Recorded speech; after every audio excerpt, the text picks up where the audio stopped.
સૌરાષ્ટ્રનું રાજકારણ એટલે સિંહાસનનો ખેલ, અને એમાં પણ ગોંડલ એટલે જાણે કે અડીખમ ગઢ. આ એવો ગઢ છે જેના પર દાયકાઓથી એક જ નામનો દબદબો રહ્યો છે, જયરાજસિંહ જાડેજા. અહીંયા ઉમેદવાર કોણ હશે એ ભાજપ પાર્ટી નહીં પણ બાપુ નક્કી કરે છે, એવી એક છાપ છે. વર્તમાન ધારાસભ્ય ભલે તેમના પત્ની ગીતાબા જાડેજા હોય, પણ સૌ જાણે છે કે રિમોટ કંટ્રોલ કોના હાથમાં છે. પણ હવે સમય બદલાયો છે અને ગાંધીનગરથી લઈને દિલ્હી સુધી ભાજપની રણનીતિ પણ બદલાઈ છે. નો રિપીટ થિયરી અને પરિવારવાદ પર બ્રેક મારવાના સંકેતો વચ્ચે હવે આ ગઢ પર એક નવો પડકાર ઊભો થયો છે. એક તરફ છે જાડેજા પરિવારની પેઢી દર પેઢીની રાજકીય વિરાસત, અને બીજી તરફ છે ગોંડલની જમીની હકીકત, એટલે કે લાખો પાટીદાર મતદારોનો દાવો. હવે જ્યારે ભાજપની કમાન નવા પ્રદેશ પ્રમુખ જગદીશ વિશ્વકર્મા જેવા યુવા નેતાના હાથમાં આવી છે, ત્યારે સૌની નજર તેમના પર છે. શું તેઓ ગોંડલના ગઢમાં બાપુના વર્ચસ્વને સલામ કરશે કે પછી કમલમનો આદેશ ચલાવીને પાટીદાર કાર્ડ ખેલશે? આ નિર્ણય માત્ર એક ટિકિટની ફાળવણી નથી, પણ ગુજરાત ભાજપની ભવિષ્યની દિશા નક્કી કરનારો એક રાજકીય મહાભારત છે. નમસ્કાર, હું પંકજ ઉજાસ ટીવીમાં આપનું સ્વાગત કરું છું. વિધાનસભાની ચૂંટણીઓને તો હજુ ઘણો સમય બાકી છે, પરંતુ જો આવતીકાલે ચૂંટણી થાય તો ગોંડલનું ચિત્ર શું હશે? આવો વિગતે તેના કારણો જાણીએ. ગોંડલ વિધાનસભા બેઠક ગુજરાતના રાજકારણમાં હંમેશા ચર્ચા અને સંઘર્ષનું કેન્દ્ર રહી છે. આ બેઠક માત્ર એક ચૂંટણી ક્ષેત્ર નથી, પરંતુ ક્ષત્રિય સમાજની અસ્મિતા અને જયરાજસિંહ જાડેજાના રાજકીય કદનો પર્યાય છે. તેમનો પ્રભાવ એવો છે કે ભાજપ જેવી શિસ્તબદ્ધ પાર્ટી પણ અહીં પોતાના નિયમોને વાળી લેતી જોવા મળી છે. જયરાજસિંહ પર કોર્ટ કેસને કારણે તેઓ ચૂંટણી લડી શકે તેમ નહોતા, ત્યારે પાર્ટીએ તેમના પત્ની ગીતાબા જાડેજાને ટિકિટ આપી અને તેમણે જંગી બહુમતીથી જીત મેળવી. આ જીત ગીતાબાની ઓછી અને જયરાજસિંહના પ્રભાવની વધુ હતી એ વાત રાજકીય પંડિતો સારી રીતે જાણે છે. પણ હવે 2027ની ચૂંટણી નજીક આવી રહી છે, ત્યારે આ સમીકરણો બદલાઈ રહ્યા છે. જયરાજસિંહ જાડેજા અને તેમનો પરિવાર ગોંડલમાં જબરજસ્ત લોકચાહના ધરાવે છે.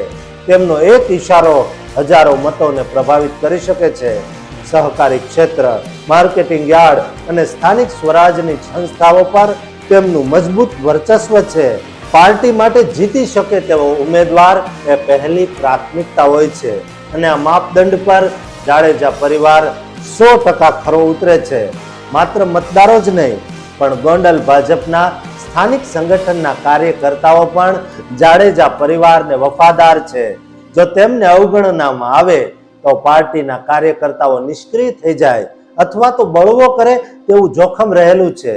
જો ભાજપ હાઈકમાન્ડ જયરાજસિંહના પરિવાર, પત્ની ગીતાબા કે પુત્ર ગણેશસિંહને ટિકિટ આપવાનો ઇનકાર કરે તો તેઓ અપક્ષ ઉમેદવારી કરાવે તેવી પૂરી શક્યતા છે. આ સ્થિતિમાં ભાજપના જ મતો વહેંચાઈ જશે અને તેનો સીધો ફાયદો કોંગ્રેસ અથવા આમ આદમી એટલે કે વિપક્ષી પાર્ટીને મળી શકે છે. ભાજપ ગોંડલ જેવી જીતેલી બેઠક ગુમાવવાનું જોખમ ક્યારેય લેવા માંગશે નહીં.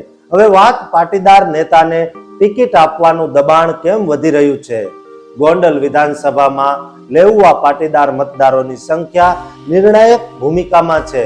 લગભગ 40%થી વધુ મતદારો પાટીદાર સમાજના છે.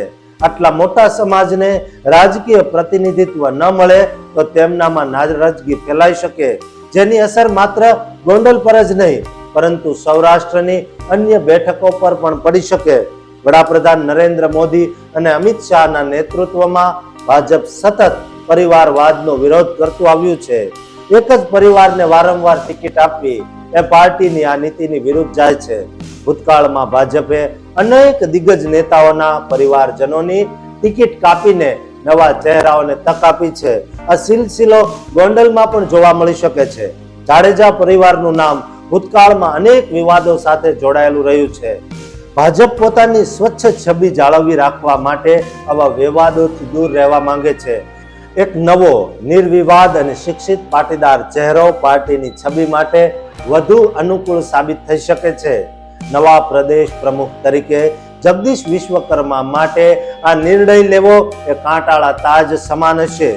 તેઓ વડાપ્રધાન મોદી અને CR પાટીલની કાર્યશૈલીને અનુસરનારા નેતા છે, જેઓ સંગઠનને સર્વોપરી માને છે. જો તેઓ જાડેજા પરિવારને ટિકિટ આપે છે તો એવો સંદેશ જશે કે ભાજપ હજુ પણ પ્રાદેશિક ક્ષત્રપો અને બાહુબલી નેતાઓ સામે ઝૂકી રહ્યું છે.